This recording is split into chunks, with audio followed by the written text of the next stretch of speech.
Hi guys! So we're here. We're in Korea. And it's 5 o'clock in the morning. Tapos na namin mag-transfer. So now, magkahanap kami ng mga favorite ni Austin. Gusto niya kasi dito yung honey butter almonds. And then, pupunta kami sa lounge. So we could go ahead and rest muna doon bago kami mag-fly sa Manila. So anyways guys, ito yung yung duty free nila. And maglalakad tayo sa maraming duty free going to our gate later. And you know what happened guys? Si Austin, na-stress yan. You know why? Yung Osmo Pocket niya, yung maliit yung camera na yan, ang akala niya nawala. So nagpapanik na siya. Panic ng panic. Oh my God, namumutla na siya. Yan, akala niya nawala yan, right? Tapos, hanap kami ng hanap sa bag niya. Diyos ko, dahil daming papel na basura. So, ayan. Stress na stress siya. Alam niya guys, ako nakahanap. So, sobrang panic niya. Yung pala nakaipit between the two laptops. And, ayun, nahanap namin. So, happy na ulit siya. Ayan, nakasmile na, oh. Kasi, grabe mahal ang Osmo Pocket. Regalo ko yan sa kanya a few years ago. So, siya, oh. Talagang, you guys should have seen him. Di ba si Austin maputi? Nung akala niya nawala niya yung Osmo Pocket, kasi talagang nawalan siya ng dugo. So anyways guys, sige, magtitingin muna ako dito and then I'll bring you guys with me. And I'm sure right now tulog kayo, no? I was just wondering pala, sa manonood nitong vlog nito, pwede niyo pakisabi kung taga Manila kayo? Like, let me know kung taga Manila kayo. Okay, kung malapit kayo sa Makati. Para siguro like one of these days, kasi babalik naman ako dito. Like, we could plan something, I could treat you guys out to eat. Or something like that, So anyways, just let me know kung sino mga taga Manila. And, Austin, are you happy? Happy ka na? Or relieved? You're relieved. Okay.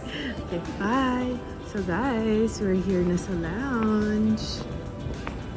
And let me show you guys kung itsura ng lounge ng Asiana here sa Korea.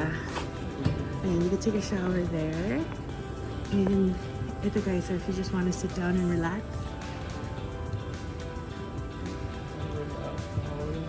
And ayan, yung mahilig uminom dyan, yung mga lasinggero. Dito, this is your place. Ayan. What do they have? Canadian Dry. Uy, ayan. Yung mga mahilig uminom dyan ng mga Johnny Walker and Jack Daniels. Which one? Oh yeah. Gusto mo mag-beer, Austin? It's too early. I'll probably try that. I've never tried it. So, dito tayo guys sa favorite ko. Sa food. Kaya hindi pumapayat eh. So anyways, habang nagvo-vlog ako, I'm sure tulog pa kayo. Kayo yung mga nasa Manila. Walang masyadong tao. Ayan. So this is where you could sit and relax also. Tapos kung gusto niyo magpa-massage, meron dito massage chairs.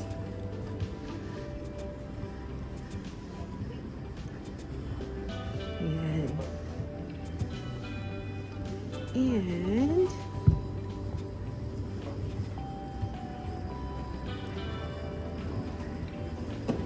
ito yung lounge nila guys. I'm gonna go get a table. Ay, wala pa yung food.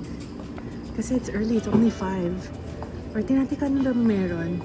They have bottled water na, coffee, juices, and they have cereal, butter, bread, sandwiches. Oh, yan soup. And salad. Huh? Wala pa yung fried dumplings and your favorite ni Austin. And then they have pasta. Yan guys, soup po nga tayo yan.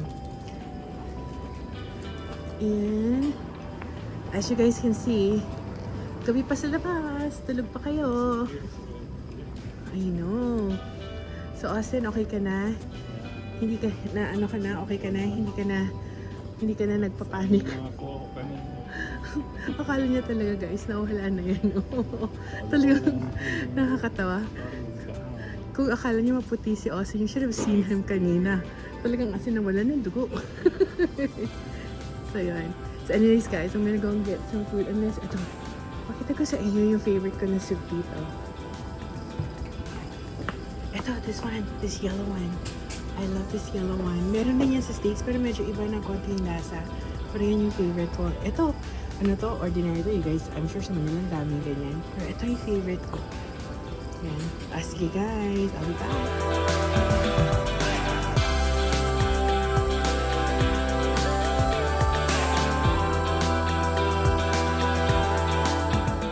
So this is what I'm eating, guys. As you can see, maraming eggs because I love eggs.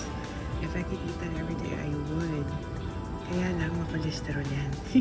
So anyways, I'll eat muna and then pupunta na kami sa konting duty free kasi Austin wants to buy some snacks and nuts na dito lang nabibili sa Korea, and then we're gonna board na. So anyways, next stop, Philippines. Bye! Hi guys, so ito, we're looking for our gate. In a few more hours, sa Philippines na kami.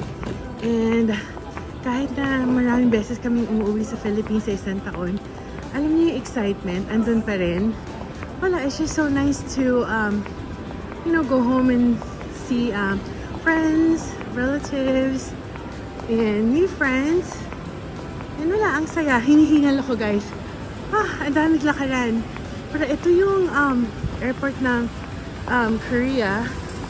Ang ganda, no? It's very clean, modern, and it's big. Ayan. It's right there. And gate 15 kami. Nagtagal kami ng konti sa lounge, so baka wala na kaming time mamili ng mga snacks si Austin. Like yan, no? Kung saan yung inaayos ng ale. So we're like thinking, bibili na lang kami pagbalik namin sa States. Kasi may layover ulit naman kami dito. Austin! Andun yung yung almonds mo. Pagbalik na lang. Ayan. Ayan guys. Naka-Korea na ba kayo? Ayan. And siguro next vlog, Philippines. Okay, later. Hi, Austin. So guys, yun yung line to get in the plane. Ang haba, na-late kami kung saan-saan pa kasi kami namasyal. So, that's right there. Malapit ng Philippines. Austin, Philippines! Again.